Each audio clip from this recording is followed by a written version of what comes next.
আজকে আমি গলার স্বরভঙ্গ বা চেঞ্জ অফ ভয়েস নিয়ে কিছু গুরুত্বপূর্ণ কথা বলবো।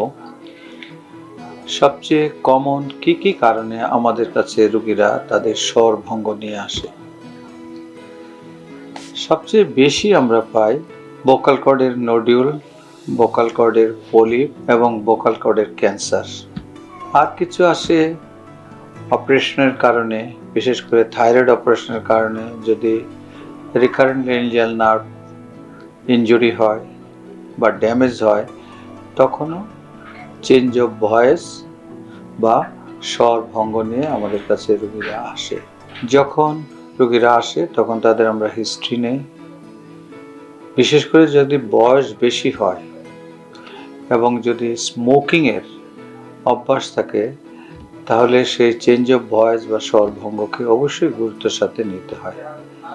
আর যেই স্বরভঙ্গ একবার হওয়ার পরে আর উন্নতি হচ্ছে না, আস্তে আস্তে খারাপের দিকে যাচ্ছে, সেই ধরনের ক্ষেত্রে 2 সপ্তাহ পরে আপনি ডাক্তারের সাহায্য নেবেন।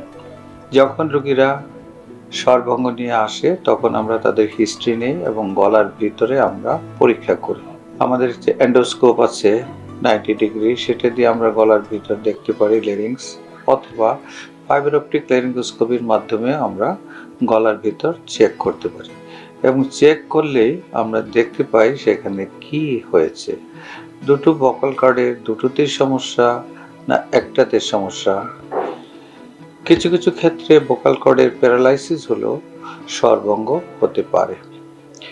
যদি আমরা দেখি ভোকাল কর্ড নোডিউল বা পলিপ, সেগুলি নোডিউল ছোট হলে কিছুই করার দরকার নাই, শুধু ভয়েসকে কন্ট্রোল করা।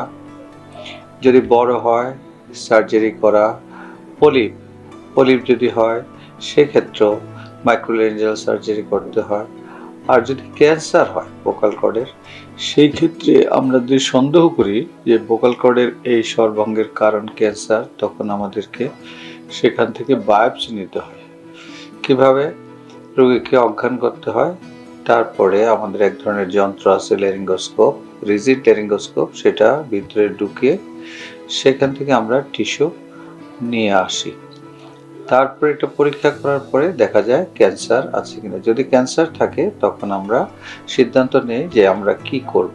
মাইক্রোল্যারিঞ্জিয়াল সার্জারি আমরা করতে পারি অথবা রেডিয়েশন দিতে পারি আমরা। ভোকাল কর্ডে রেডিয়েশনের রেজাল্ট ভালো, সেই ক্ষেত্রে তাদের স্বর কিছুটা ভালো থাকে, চেঞ্জ কম হয়, কিন্তু রেডিয়েশন অনেক লম্বা সময় ধরে দিতে হয়, প্রায় 6 উইক।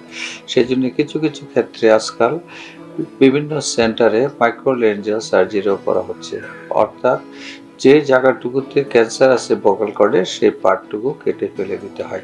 তাহলে দেখা যাচ্ছে যে যদি স্বরভঙ্গ নিয়ে আসে এবং 2 সপ্তাহের বেশি যদি হয় এবং এটা যদি ক্রমাগত বাড়তেই থাকে, তাহলে অবশ্যই আপনি চিকিৎসকের শরণাপন্ন হবেন, অবহেলা করবেন না।